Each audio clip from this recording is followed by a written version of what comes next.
Di sini saya akan menjelaskan teknik presentasi, alat dan media presentasi, serta metode presentasi. Teknik presentasi. Presentasi adalah suatu kegiatan berbicara di hadapan banyak hadirin atau salah satu bentuk komunikasi. Presentasi merupakan kegiatan pengajuan suatu topik, pendapat atau informasi kepada orang lain. Berbeda dengan pidato yang lebih sering dibawakan dalam acara resmi dan acara politik. Presentasi lebih sering dibawakan dalam acara bisnis. Teknik presentasi adalah salah satu elemen dalam desain khususnya di bidang multimedia. Teknik presentasi ditafsirkan dengan beberapa macam penafsiran. Misalnya, pada penerapan di bidang desain produk, teknik presentasi mungkin ditafsirkan cara menampilkan barang-barang produk yang ingin dipresentasikan atau dipamerkan ke hadapan audiens. Presentasi melalui slideshow menggunakan PowerPoint. Teknik melakukan persiapan suatu presentasi melalui slideshow dengan bantuan program Microsoft Office, PowerPoint.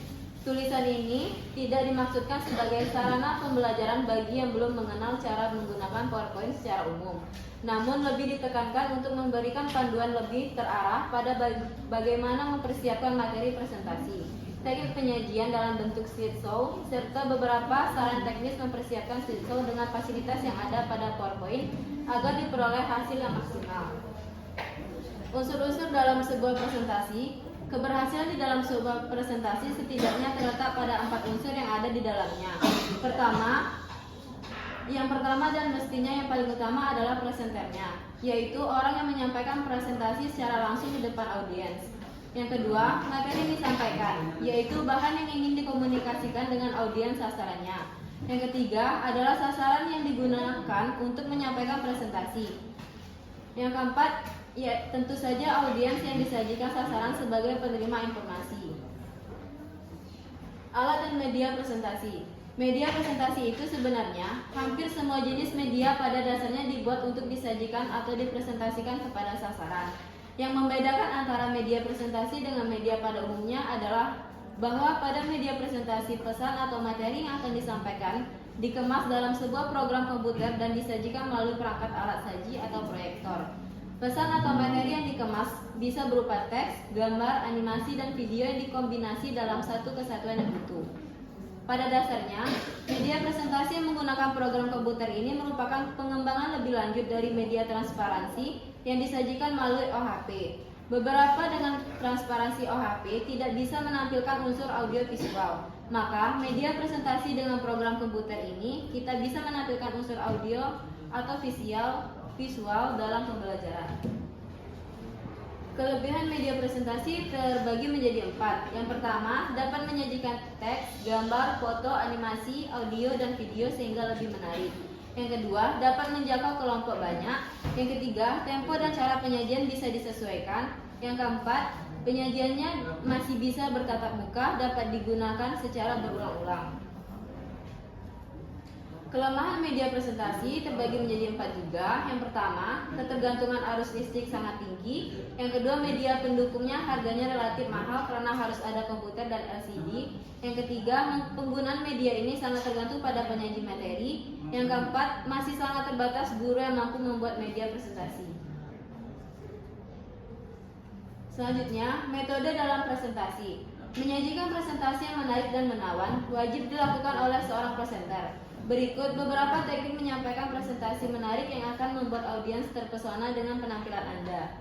1. Teknik bercerita. Cerita merupakan salah satu teknik presentasi yang selalu menarik dalam presentasi. Kebanyakan orang menyukai ceritanya dan ini sulit ditolak oleh penonton. Yang kedua, teknik humor. Beberapa presentasi terbaik dan terburuk mengandalkan humor. Perbedaannya terletak pada kapan dan bagaimana Anda menggunakannya. Yang ketiga, teknik pengulangan. Untuk meyakinkan audiens mengenai pernyataan penting yang Anda sampaikan, Anda dapat menggunakan teknik pengulangan atau anafora. Yang keempat, aturan 3 teknik. The Rule of Three merupakan salah satu teknik presentasi kelas dunia yang telah banyak digunakan oleh para ahli presentasi dari zaman ke zaman. Yang kelima, teknik vokal. Suara merupakan kekuatan utama seorang presenter. Menarik atau tidaknya suatu presentasi juga akan ditentukan oleh teknik vokal ini. Yang keenam, teknik bahasa tubuh. Charles Bonner Shedd dalam bukunya The Power The Power of Public Speaking menjelaskan bahwa ada dua manfaat penggunaan bahasa tubuh, yaitu untuk memperkuat perkataan dan sebagai represi perasaan. Yang ketujuh, jadilah diri sendiri. Anda tidak harus menjadi Steve Jobs, Al Gore, Obama, Soekarno, Anies Baswedan, atau siapapun yang Anda kagumi. Mengapa demikian? Karena kamu tidak akan pernah menjadi mereka.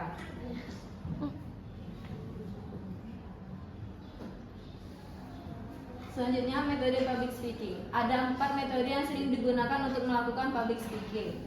Kalian bisa menggunakan salah satu cara atau beberapa cara sekaligus dengan menyesuaikan kondisi. Berikut beberapa metode dalam public speaking. Pertama, metode impromptu atau ad libitum. Impromptu merupakan cara melakukan public speaking tanpa adanya catatan atau naskah sama sekali. Yang kedua, metode reading manuscript atau membaca naskah. Public speaking dengan metode membaca naskah dilakukan dengan cara membaca naskah yang telah disiapkan sebelumnya. Yang ketiga, metode hafalan atau memoriter. Sebagaimana nama istilahnya, metode hafalan atau memoriter digunakan dalam public speaking dengan cara menghafalkan teks atau naskah yang telah disiapkan sebelumnya. Yang keempat, metode using note atau menggunakan catatan kecil. Metode using note merupakan metode yang paling kami rekomendasikan buat kalian. Metode ini dilakukan dengan cara menuliskan kisi-kisi, outline, atau garis besar dari bahasan yang ingin kalian sampaikan kepada audiens.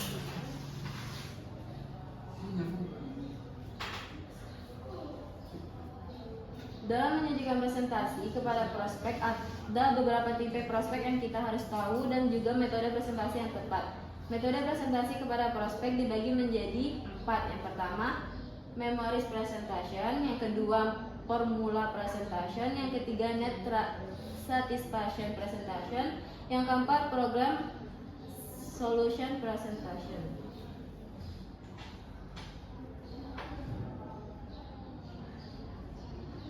Persiapan dalam presentasi. Menurut Triwidodo dan Kristanto, pengertian presentasi yaitu suatu bentuk laporan lisan mengenai suatu fakta tertentu kepada komunikan. Hal ini memiliki makna bahwa presentasi adalah salah satu cara komunikasi verbal, yaitu salah satu bentuk komunikasi yang digunakan untuk menyampaikan sebuah pesan kepada pihak lain atau peserta melalui tulisan dan lisan. Sedangkan menurut Sutomo, presentasi merupakan sebuah kegiatan aktif di mana seorang pembaca menyampaikan dan mengkomunikasikan ide serta informasi kepada sekelompok pendengar. Dari pernyataan tersebut dapat dipetik sebuah kesimpulan bahwa presentasi adalah kegiatan yang dilakukan secara aktif dengan melibatkan orang lain selain pembicara atau pemateri, sehingga pembicara harus mampu membuat presentasi semenarik mungkin untuk diikuti. Untuk mempersiapkan dan melakukan presentasi yang efektif agar sesuai dengan hasil yang diharapkan, maka perlu memperhatikan hal-hal sebagai berikut. Yang pertama, perencanaan, yaitu situation. Yang ke-B, purpose. Yang C, audience. Yang keempat, method. Yang kedua, persiapan. Beberapa hal yang dipersiapkan antara lain: yang pertama, apa yang dibutuhkan untuk disampaikan. Kedua, kumpulkan materi-materi presentasi terkait. Yang ketiga, buatlah materi presentasi yang baik.